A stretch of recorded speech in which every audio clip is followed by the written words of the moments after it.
Hello, physicists, and welcome. In this session, we'll be covering Momentum Section 3. Our learning objectives are: I can calculate impulse, force, time, or change in momentum given three of the values, and I can express impulse and momentum in algebraic and graphic forms. Let's get started. Let's review a few of the ideas about impulse. Hey, what is an impulse? An impulse, represented by the symbol J, is a force applied for an interval of time. Our algebraic expression is impulse is equal to force times time. Hey, our unit for impulse is the kilogram meter per second. That's the same as we have for momentum. If we're changing momentum, the impulse is going to have the same unit. Hey, for force, our unit is the Newton. But if we unpack that, we know that that's the kilogram meter per second squared, an odd way of saying things, but we call that a Newton to save time, and our unit for time most often will be the second. And an impulse is what causes a change in momentum. No impulse, no change in momentum. So a way of saying that is our impulse changes momentum, and that momentum changes the velocity of an object, or perhaps the mass of a system. Our change in momentum is our final momentum minus our initial momentum, and that's true in any of the cases that we look at a change. We're looking at a final value minus its initial value. And we can express those a couple of different ways. Our final momentum is our initial momentum plus its change. So another way of saying that is our final momentum is equal to our initial momentum plus the impulse, because an impulse is how we change momentum. Hey, so putting that all together, we have a kind of a long expression here with lots of equal signs. So we know that an impulse is equal to force times time is equal to our change in momentum is equal to a change in either the mass or the velocity of a system, which is equal to our change of momentum. And remember that these are all equivalent. So anytime I have one of these expressions on either side of the equal sign, I can replace it with one of the other ones. Let's take a look at the relationship between our impulse variables. And we'll look at that based off our equations. Just a reminder that a direct relationship is both my variables move in the same direction. If A increases, then B increases, and likewise if A decreases, B decreases. And we see that when the variables are on opposite sides of the equation. And an inverse relationship, when one of the variables increases, the other variable decreases. And we see that when the variables are on the same side of the equation. Let's take a look. Here's our equation that relates all those variables that we've been seeing with impulse. And let's say I keep time the same and I increase the force. What would happen? I'd end up seeing that my impulse would increase. My change of momentum would increase. But so would my change of velocity because of the direct relationship. How about an inverse relationship? Let's say I keep the value of impulse the same. Okay. That would mean that if my force went up, variables on the same side of the equation would have an inverse relationship, that my time would have to go down, or vice versa. If I decrease the force, then I have to apply that force for a longer period of time to get the same impulse. Hey, and just a reminder that our impulse, our force, our velocity, and our momentum are all vectors, meaning that they're quantities both with an amount and a direction. Let's practice these calculations. These are based off the examples that we went through in Momentum 2, so make sure that you've seen that slide first. First, go back to our race car. Our race car has a mass of 800 kilograms and speeds up from rest up to 20 meters per second. Last time we saw that this car had a change in its momentum of 16,000 kilogram meters per second. That's our 800 kilograms times the change of our velocity, 20 meters per second. Now we're looking at how much force is needed if the car takes 5 seconds to speed up. So we want to relate force and time to our change in momentum. We know that our force times our time is equal to 16,000 kilogram meters per second. Let's divide each side by time, 5 seconds, and we find that the force required to speed this car up is 3,200 newtons. In our next example, we're looking at the airplane landing on the aircraft carrier. Our airplane has a mass of 4,000 kilograms. Its initial velocity is 70 meters per second to the right, so a positive velocity, and it comes to a stop, a final velocity of 0. In this case, we're looking at how much time it takes until the plane stops if a force of 12,000 newtons from the cables that are on the deck that are stopping the plane pull on that plane. Our change of velocity is negative because we're going from 70 meters per second, a positive quantity, to the right to a stop. So our change of velocity is negative. Let's go ahead and solve this for time. We know our change of momentum is equal to the 4,000 kilograms times the negative 70 meters per second, so minus 280,000 kilogram meters per second. That change of momentum is equal to a force times a time, which is equal to our minus 280,000 kilogram meters per second. We want to determine how much time it takes, so we'll divide each side by the force. In this case, our force is negative because our force is to the left. So draw that here. Our cables are pulling it back this direction. We're calling to the right our positive direction, so the direction of the force is a negative direction. What do we get when we divide that out? We cancel our forces. We find that it takes 2.5 seconds for the airplane to stop. In our next example, we have our soccer ball rolling to the right. Our young soccer player kicks it, and it begins rolling to the left. Remember, to the right is our positive direction, to the left is our negative direction. And so our young soccer player can exert a force of 36 newtons on the ball. What's the contact time for this? Hey, a couple of things to remember: that our change in velocity is our final velocity minus our initial velocity. And in this case, our final velocity is a negative 8 meters per second. And we're going to subtract our initial velocity of 10 meters per second. So our change in velocity is minus 18 meters per second. Our change of momentum will be our mass of the ball, 0.4 kilograms, times our change of velocity, minus 18 meters per second. We solved that earlier, and we get minus 7.2 kilogram meters per second, which is also equal to our force times our time. Hey, that's going to help out because we're looking for time here.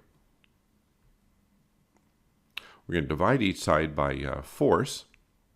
So we're going to divide by our force. You'll notice that again there's a minus sign there because our soccer player is kicking the ball to the left. We're calling to the right the positive direction, to the left is the negative direction. So we're dividing by 36 newtons, but in this case it's going to be a negative 36 newtons. Do the math here, and I find the contact time is 0.2 seconds. Hey, if the contact time could be increased to 0.25 seconds, it's asking what's the final momentum. Increasing contact time. In many sports, we'll talk about follow-through, and follow-through really increases the amount of contact time between, say, the soccer player's leg and the ball, a baseball and the pitched baseball, or a tennis racket and the tennis ball. We're not increasing the force, but by having good follow-through, we actually increase the contact time just slightly, and we can see that we change the momentum a greater amount. Hey, so our final momentum is our initial momentum plus our impulse, and our impulse is the force times the time. In this case, we're going to take our force of 36 newtons and multiply it by that increased contact time of 0.25 seconds. Let's multiply those, and we find that our impulse is minus 9 kilogram meters per second. Let's find out what that final momentum is. So our final momentum is equal to our initial momentum, 4 kilogram meters per second. Remember how we get that? Multiplying our mass times our initial velocity. And then we add to that our impulse. Our impulse is a negative 9 kilogram meters per second. So 4 plus a negative 9 gives me minus 5 kilogram meters per second. We'll look at one more example in two different ways.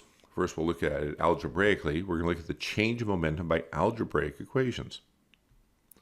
We know that our final momentum is the sum of the initial momentum and the impulse. And an impulse, which we often is representing as J, is also equal to our change of momentum. So we could say that our initial momentum plus our impulse is equal to our final momentum.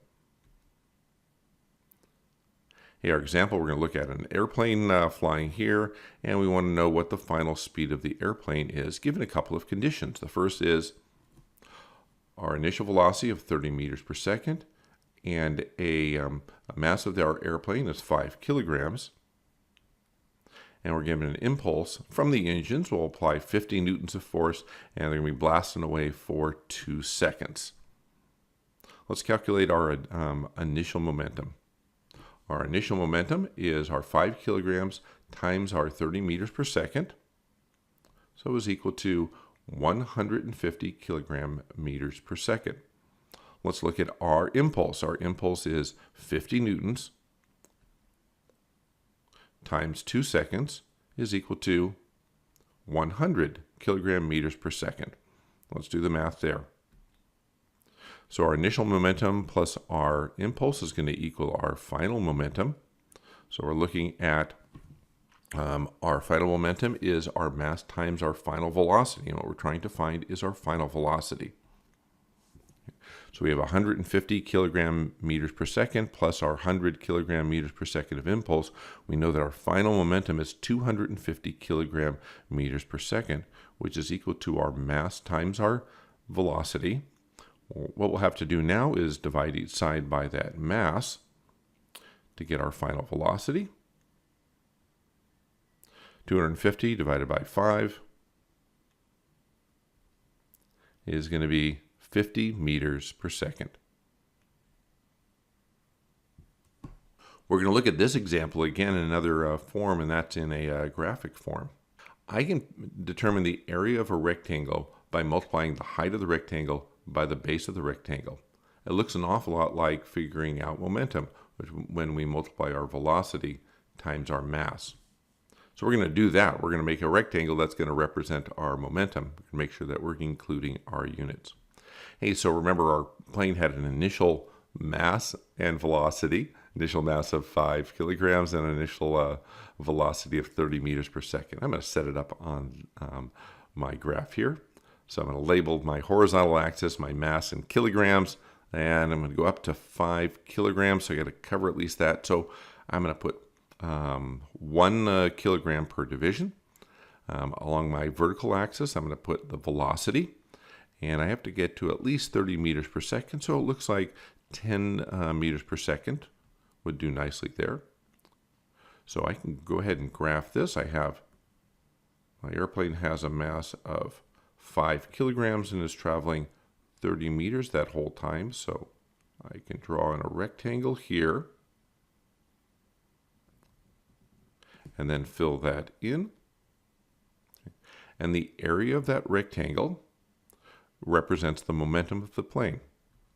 In this case, 150 kilogram meters per second.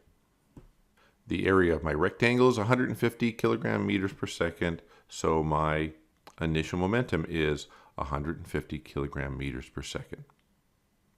And you might ask, hey, what if I have a situation where my velocity is negative? How would I represent that? So let's set up a graph. I'm going to put a vertical and horizontal graph here. Along my vertical axis, I'll have my velocity with 0 at the midline. And if I was traveling backward, I'd really just have some, let's say, I don't know, maybe it's negative 10 meters per second. And some mass along this axis. The area here is below the x-axis, so it would have a negative, I don't know, whatever this is. I'm going to call this 3 kilograms for whatever reason. This would have an area of negative 30 kilogram meters per second. Hey, now let's take a look at graphing impulse. Again, our impulse is the product of force and time, and the area of a rectangle is the product of its height and base. So we can express this in graphic terms as well. A reminder that we had a force of 50 newtons from the engine on the airplane, and that force was applied for 2 seconds. So I'll set this up as a graph. I'll set up my time along the horizontal axis. Looks like I have to go up to 2 seconds, so I'll use 1 second intervals along there. I'll put my force along the vertical axis. I have to get up to 50 newtons, and it looks like 10 newton divisions will work out pretty well there. Hey, now I can start graphing that. Okay, so I'm applying my force, and the force stays the same the entire time. You actually have some type of an interesting situation where the force changes over time. But I have the same force for all 2 seconds. Let me go ahead and fill that in. So now the area of this rectangle represents the impulse. Multiplying base times height, I get a value of 100 kilogram meters per second is the area of that rectangle. So the impulse is 100 kilogram meters per second. Hey, what if I were to have a force in the other direction? How could I represent that? Again, I'll set up another grid here. Along the vertical axis, I'll have my force, 0 in the middle. I'm going to have time over here on this axis. And if I had a force in the opposite direction, let's say I have, I don't know, maybe negative 50 newtons, and it was applied for, I don't know, let's say 30 seconds. Sorry about the poor handwriting here. I'd have a rectangle here. Again, it's because it's below the x-axis. 50 or negative 50 times 30 is going to be minus 1,500 Newton seconds, which is the same as a kilogram meter per second. Let's put these previous 2 slides together. We'll add those together. We know our final momentum is equal to our initial momentum plus our impulse, both algebraically and by graphical area. Let's take a look at our initial momentum. We had 5 kilograms, and our plane was initially moving at 30 meters per second. We're saying to the right, so it's a positive quantity. I'm just going to transfer all the information from our previous graph here. Okay. And we found out that the area of that rectangle, and therefore the initial momentum, was 150 kilogram meters per second. Our impulse is the product of our force, positive 50 newtons, times our time, 2 seconds. And I'll transfer that graphic information onto this graph here. Gave us a value of the area of 100 kilogram meters per second. So that's our impulse. Now we'll start looking at how that results in our final momentum.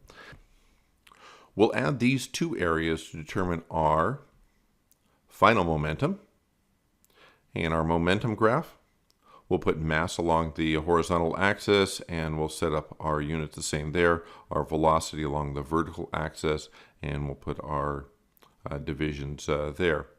Now our airplane did not change mass from the beginning to the end, so our graphic area is going to just still be 5 kilograms wide. Let's go ahead and transfer our areas from our previous 2 graphs. First, we'll transfer that initial momentum. Then we'll transfer the impulse. So we have a new area that represents the final impulse. I have a new rectangle that is still 5 kilograms high. I've stacked all my blocks up, and I find it has a height of 50 meters per second.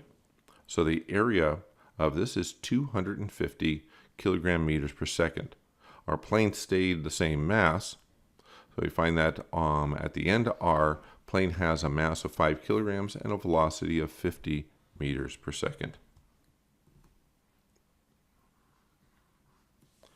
Okay, so let's wrap this up. Hey, so now can you calculate the impulse, force, time, or change of momentum given 3 of the values? And can you express impulse and momentum in algebraic and graphic forms? So until next time, That's physics.